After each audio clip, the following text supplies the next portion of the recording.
Hey, what's up, guys? Welcome back to Retro Pop Planet. And today we are in Bluemont, Virginia, and we are telling the story of TWA Flight 514, air disaster that I didn't even know about until recently. The crash took place on December 1st, 1974. So this December, the month that I'm recording this, marks the 50th anniversary. By all accounts, the weather that day was absolutely terrible. The day that I'm recording this video, it's very cold, but there's very little wind, unlike that day.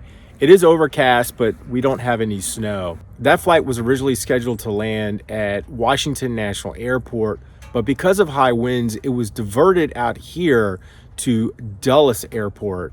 Dulles Airport back then is not nearly as large or as trafficked of an airport as it is today. Now it's a major international airport. TWA Flight 514 was a Boeing 727 en route to Washington, D.C. from Indianapolis, Indiana, with a stop in Columbus, Ohio. The plane departed Indianapolis at 8:53 a.m. The captain of the flight was 44-year-old veteran pilot Richard Brock. His first officer was Leonard Kreshik, and the flight engineer was Thomas Safranek. 12 minutes into the flight, winter storm conditions and high crosswinds at National Airport forced a diversion to Dulles Airport. Cleveland Air Traffic Control cleared the flight to Dulles via the Front Royal VOR. Most of the flight was uneventful, with flight attendants having conducted regular meal service on board. Once the plane reached 40 miles west of Front Royal, they were transferred to the Washington Air Route Traffic Control Center. They were asked to adjust their approach VOR, and at 10:55 a.m., the crew discussed their descent. Regular calls between the flight crew and ARTCC confirmed their descent as the crew continued to discuss the maps and their approach speed and rate of descent into the airport. At 11:01, the flight was cleared to descend to 7,000 feet and to contact Dulles approach. The descent was confirmed by Captain Brock, but there was discrepancy in the cockpit over the altimeter settings. Data from the cockpit voice recorder confirmed the landing gear warning notification. The plane was on a descent to 1,800 feet, but according to the flight data recorder, there was confusion by the flight crew whether or not they were under a radar-controlled approach. As the plane approached Mount Weather, they noticed the considerable drop in both visibility and flight conditions. The plane was jumping around, and the flight attendants notified the pilots that the passengers were becoming visibly airsick. Brock noted the discrepancy in the VORs, and the flight crew complained about the maps they were using to guide them. At one point, Brock stated, according to this dumb sheet, it says 3,400 to Round Hill. Expecting to break through the cloud cover, Brock said, "You ought to see ground outside there in a minute." At 11:09, the altimeter warning stopped as the 727 began to graze treetops. 6 seconds later, the cockpit voice recorder recorded the sound of impact as the plane struck the mountain at an altitude of 1,670 feet.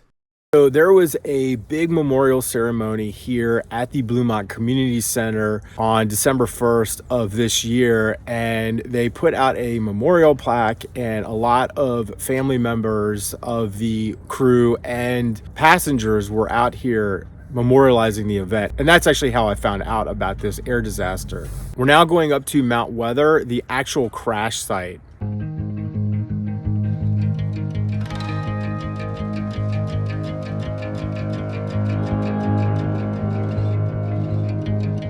As peaceful as this location is, it's really hard to imagine just the tremendous destruction that did occur here 50 years ago.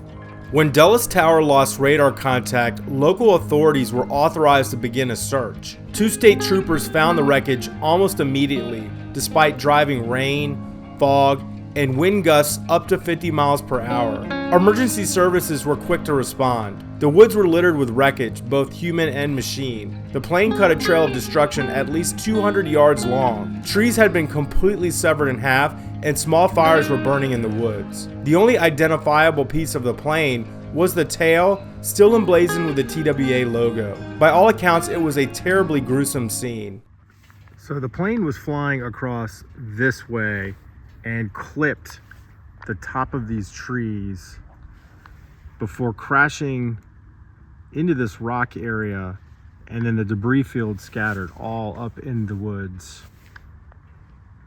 Many people estimate that if it were flying just 100 feet higher, it would have cleared the mountain. I think that's maybe true. But if their rate of descent was too high, they wouldn't have had time to climb fast enough, even though Captain Brock was on the throttle. A weekend before the anniversary, I flew out and then back into Dulles Airport. And you get a surprising amount of chop even on the clearest of days. And that is due to all the rivers. And then, of course, the areas all around here are full of mountains and foothills. According to several reports, the plane crashed, hit this rocky outcropping, bounced, and then scattered for 100 yards further into these woods. Photo of the chief arriving on the scene, and he's standing right about here. There apparently is a lot of, stuff to be found still in the woods here from the crash. We're not here relic hunting. We are just here to pay our respects.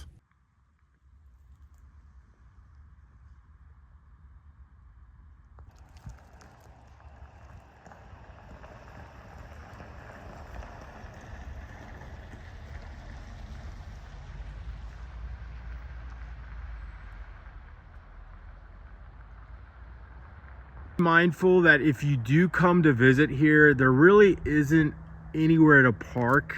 It's not a public access area, and there are people that live here, and it is a private driveway.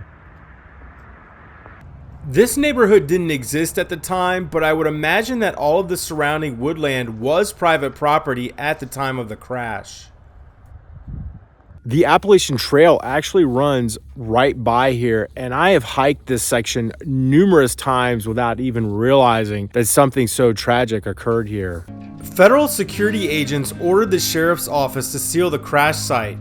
The crash of 514 had one other unintended consequence. It exposed the location of one of America's most secure underground networks. Mount Weather was a secret government facility to ensure U.S. continuity of government in the event of nuclear war. The crash also caused a temporary disruption of the emergency broadcast system, a network for informing broadcast stations in the event of a nuclear attack. And if you've ever watched The X-Files, then you're definitely familiar. The original plan is that the plane would land and then they would get shuttled back to DCA. But when relatives and next of kin were informed of the crash, the Bluemont Community Center became a gathering place for families and first responders. It also served as the makeshift morgue. The National Transportation and Safety Board's accident investigation was contentious. Representatives for the air traffic controllers and commercial aviators both finger-pointing who or what was to blame for the accident. Through testimony, the NTSB uncovered massive gaps in standard operating procedures involving flight rules. There was almost another air disaster the very same day involving a pro football team flying under the same weather conditions.